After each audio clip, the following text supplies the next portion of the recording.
Appreciate y'all being here this morning. Always a pleasure when we get to visit with law enforcement. It's my favorite part of the job because that's who moves the needle when it comes to public safety.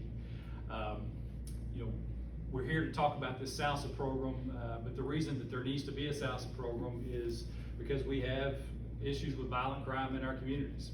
And as Scott mentioned, I was 20th Judicial District Prosecutor, which has Faulkner, Van Buren, and Searcy County. And so kind of coming from those ranks, I understood that, some of the weaknesses in the state system. And I don't have to tell the sheriffs and the police chiefs here about those weaknesses related to parole. But I will tell you that at the federal level, we do not have a problem with parole. And so one of the things when I took over as U.S. Attorney, you don't want to just mark time in a position, okay? You want to be able to do something that's effective. You want to move the needle for whatever your mission, whatever your challenge is. And our mission is as pure as it gets, is to keep our community safe. And so how do we best do that? Well, you have to recognize, number one, that 80% of law enforcement is done at the state and local level. So what does that tell you? That tells you need state and local partners. That's what it tells you.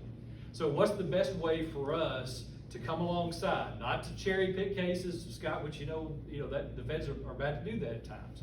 So what is the best way for us to do this? And it really is coming alongside our state and local partners and saying, how best can we help you? And one of the ways that we can do that is with gun prosecutions.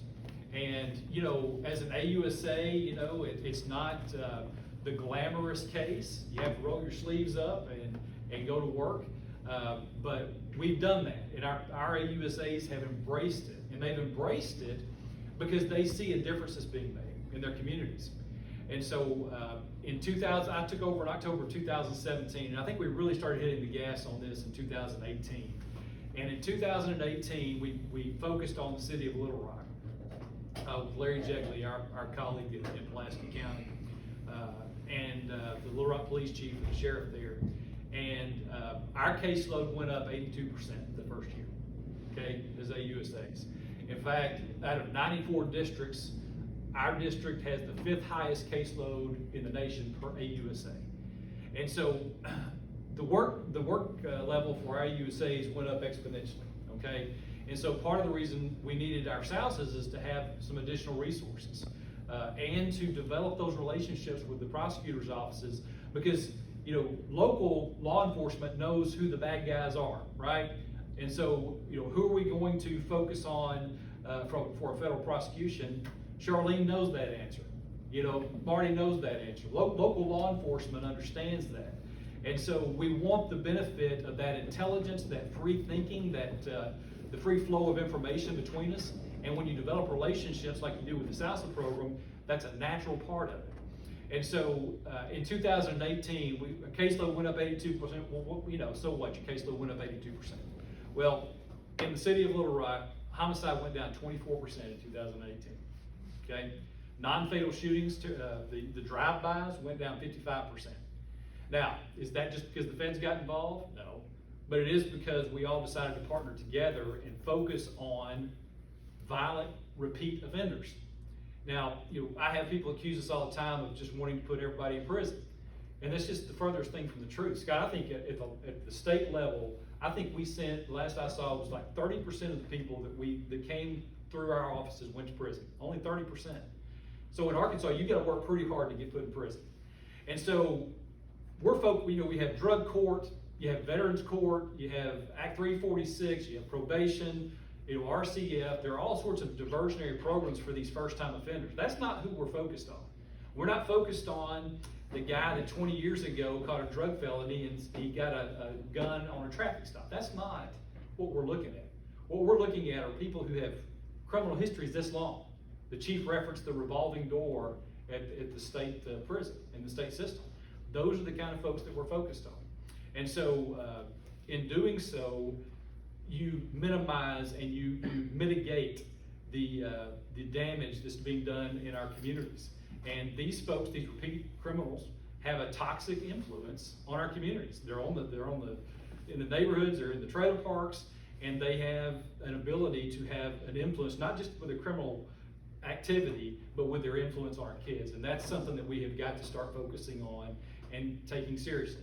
So how do we move the needle here? We already have a good partner in the chief and our sheriffs, law enforcement, but this is just, the SALSA program is taking it the next step. You know, having Charlene here, we're gonna have to start having federal court here, which is a big deal for some of our cases, but having her here on the ground, being able to recognize cases that, hey, I think the feds need to take a look at that with this guy. We might only get a couple of years at best in the state system. I can get him 15 years in the federal system, and he deserves that. Those kind of decisions, you know, we're gonna have the benefit of her judgment and knowing the community, being able to talk to her local law enforcement partners about who the bad guys are. And so that's an incredible benefit to us because it lets us help. It lets us partner with y'all and to benefit ultimately making our community safer because we're taking the worst of the worst off the street and putting them in prison. And at the end of the day, that's what we do. So with that said, I want to thank Charlene for being willing to step up and do this. You know, it's having to go through the DOJ bureaucracy is a mess. It can be suffocating at times, but she was willing to do that, and it was a long process. But at the end of the day, it's going to be worth it. And so I appreciate her willingness to step up, you know, get into the arena, learn the different rules related to the federal system so that she can bring this tool, this resource to the table for the prosecutor's office here and ultimately for the law enforcement agencies in this district. And so I'm excited about it. I'm pumped about it. We did this in West Memphis last year. And again, homicide rate went down 43%. Terroristic act, I think 53% or 63%. I'm just telling you, when you focus on the bad guys and you know who they are, and you can get on, you know, again, what I've got to prove on a felon in possession is that they are a felon, that the gun traveled through interstate commerce and they had a weapon. All right, that's all I've got to prove.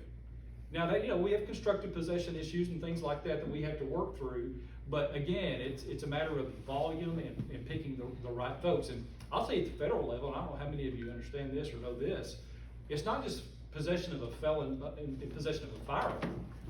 We can actually charge people who are in possession of ammunition. Okay? They possess a round, and they're a felon, and they're a bad guy that we can't get on anything else. We know they've committed other crimes. We can charge them with that ammunition, can and have. And I think the most that we got with the felon in possession of ammunition was 15 years. And folks, that's real time at the federal level. Real time. So, you know, those are the kind of things that we can bring to the table. It's not complicated. It's a lot of work, but it's work that moves the needle for our communities. And that's why we're all here. That's why we're sitting in these pews. That's why we serve as leaders in law enforcement. So with that said, Scott, I don't know if y'all want to ask any questions, but we'll be happy to answer whatever you've got. So appreciate it.